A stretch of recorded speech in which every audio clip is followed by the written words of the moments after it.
Hola, buena tarde. Mi nombre es Adriana Rodríguez y bueno, estoy aquí para hacerles una pequeña presentación de un tema que me gusta mucho y que es la inteligencia emocional y la interacción social en el contexto laboral. Bueno, cuando hablamos de inteligencia emocional, nos referimos a la habilidad de entender, de usar y administrar nuestras propias emociones en formas que reduzcan nuestro estrés, nos ayuden a comunicación efectiva, a empatizar con otras personas, superar desafíos y a minorar nuestros conflictos. La inteligencia emocional tiene un papel muy importante dentro de las organizaciones. Los trabajadores que tienen una inteligencia emocional tienen la capacidad de comprender, de ser empáticos, de motivar, de ayudar a los demás elementos de la organización, generando un vínculo laboral más estrecho y obviamente eso se ve reflejado en la productividad del equipo. Una organización logra sus metas realizando una buena sinergia entre los miembros. Se lleva a cabo una dinámica laboral en la que se aprovechan y desarrollan los conocimientos y habilidades de cada persona. Bien, yendo ahora desde la perspectiva personal y lo que es la inteligencia emocional. em, yo creo que es esa habilidad que tenemos como persona para conocernos, esa habilidad que desarrollamos y que podemos, nos permite identificar nuestras emociones y sobre todo el saber cómo reaccionar a ellas cuando sabemos qué es lo que las detona. Aprendemos a ser empáticos, aprendemos a tener una motivación y un autocontrol. Esas respuestas viscerales se ven muy detenidas por el hecho de que nosotros ya sabemos regular una emoción. La perspectiva dentro de la inteligencia emocional con las habilidades sociales. Sin duda, para tener una interacción social también es necesario tener una inteligencia emocional. ¿Por qué? Porque obviamente la inteligencia promueve la relación interpersonal a través de nuestras conductas, a través de nuestras reacciones ante situaciones, ante conflictos o ante las emociones propias de las demás personas. Entonces, que si tenemos cierta inteligencia emocional o la inteligencia desarrollada, pues nos permite adaptarnos. Y esto lo hacemos a través del conocimiento de nuestra persona y de las emociones de los demás, lo que nos permite generar una empatía también. ¿Por qué crees que son importantes estos elementos dentro del campo de la salud y en qué campos de tu labor diaria se aplicaría? En mi labor diaria se aplica día con día, es decir, yo trabajo en la parte de logística y atención al cliente. A la vez de que tener clientes externos, también tengo clientes internos, que son otras áreas, son ventas, son servicios, es proyectos. Todos tienen requerimientos en específico, ¿no? Todos los días en el área de logística es una actividad diferente y a la vez es la misma. Entonces, ¿qué pasa? En algún momento cierta área nos pide cierta cosa, luego viene servicio y todos nos empiezan a, quizás a decirlo así, por bombardear con información, con requerimientos, con situaciones. Y si uno no tiene la capacidad de manejar ese estrés o de esos temas, conocerlos y saber ponerlos de acuerdo a la importancia que se requieren también, pues definitivamente nos vemos perjudicados. ¿Por qué? Porque alteramos nuestra actividad, alteramos nuestros resultados, quizás podemos hasta llevarnos mal con el personal por no poder autocontrolar una emoción de coraje y caer en un estrés innecesario, ¿no? Entonces, por supuesto que afecta. Recordemos que ahorita el estrés es considerado como uno de los primeros factores de problemas de salud. Entonces, si nosotros simplemente dejamos fluir las emociones sin conocerlas y sin saber manejarlas, obviamente a nivel salud, a nivel cuerpo, nos afecta muchísimo. Empiezan los dolores de cabeza, empieza la irritabilidad, empieza a lo que llaman el estrés general, ¿no? Dolor de cuerpo y sobre todo la falta de interacción y comunicación con los demás elementos de la organización, ¿no? Totalmente afecta el día a día. ¿Cómo podrías desarrollar la inteligencia emocional? Considero que no es una habilidad fácil de desarrollar. Sí considero también que hay personas que nacen con ello y también tienes que trabajar para desarrollar. ¿A qué voy? Tienes que aprender a conocerte.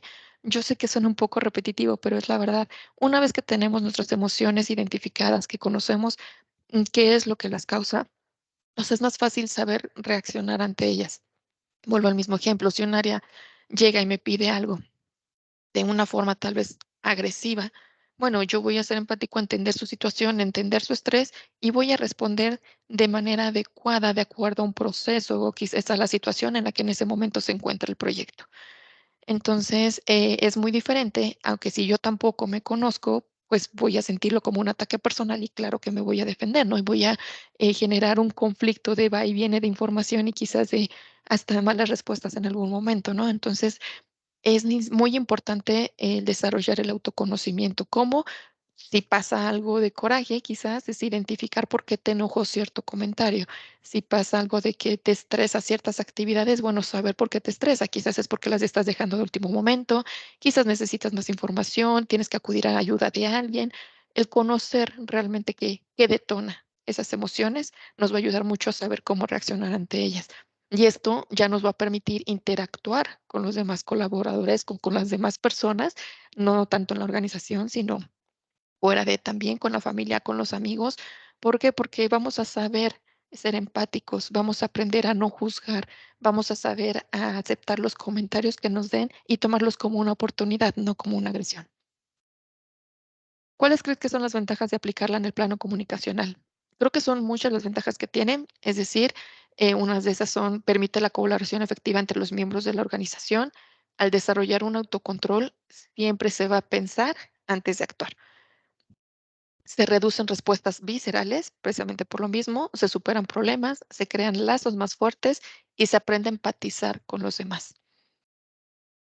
Proporciona algunas recomendaciones que usas para superar el miedo a hablar en público. He de decir que esta es una de mis áreas de oportunidad. Desde que estaba yo en la preparatoria, me costaba mucho trabajo pararme a exponer un tema. Creo que iba mucho influenciado, la verdad, porque no los estudiaba tanto, entonces me generaba cierto conflicto, ¿no? Que me fueran a preguntar algo que yo no supiera responder.